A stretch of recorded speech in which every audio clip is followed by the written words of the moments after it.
PIP आजकल IT companies में एक शब्द बहुत कॉमन हो गया है। PIP यानी परफॉर्मेंस इम्प्रूवमेंट प्लान।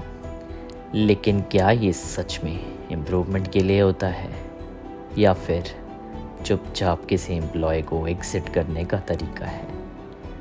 आज हम इसी कल्चर के बारे में डिटेल में समझेंगे।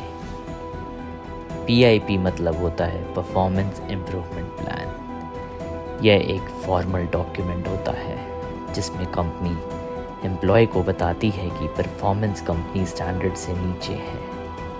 एम्प्लॉय को 30, 60 या 90 दिन दिए जाते हैं अपने काम और व्यवहार में सुधार लाने के लिए।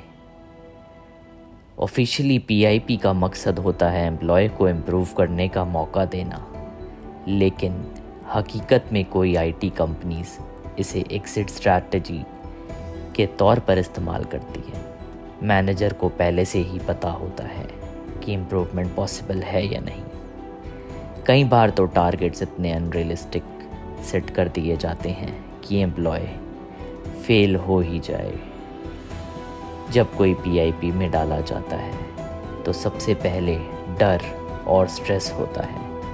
सोचते हैं अब तो जॉब जाने वाली है। कॉन्फिडेंस गिर जाता है और टीम में भी अलग नज़र से देखा जाता है।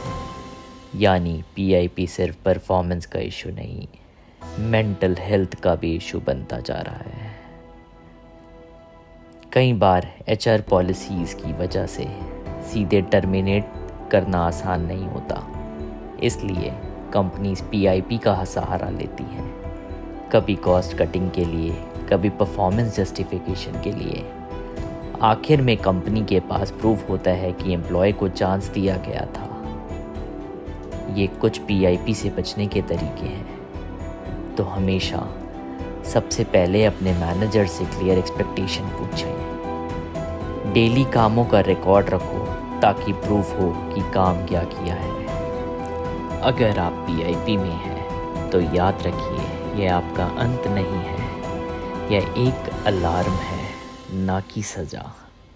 शायद ये वो मौका है जहां आप खुद को बेहतर समझ पाएं, अपने कौशल को निखार पाएं और यह तय कर पाएंगे कि आपकी अगली दिशा क्या होनी चाहिए। कई लोग PIP से निकलकर और भी मजबूत कैरियर बनाते हैं और आप भी उन्हीं में से एक हो सकते हैं। अपनी काबिलियत पर भरोसा रखिए, पैनिक नहीं, प्रोफेशनलिज्म दिखाइए और याद रहे, एक जॉब जा सकती है पर आपकी वैल्यू कभी कम नहीं होती। PIP से गुजरना मुश्किल नहीं है, लेकिन आप अकेले ना समझें और आप इससे बाहर निकल सकते हैं, बेहतर बन सकते हैं। इसे एक नई अपॉर्चुनिटी के लिए आप एक नई अपॉर्चुनिटी समझिए। शायद इससे बेहतर आपके लिए कुछ इंतज़ार कर रहा है। उस गोल को ढूंढिए और उसकी तरफ बढ़िए।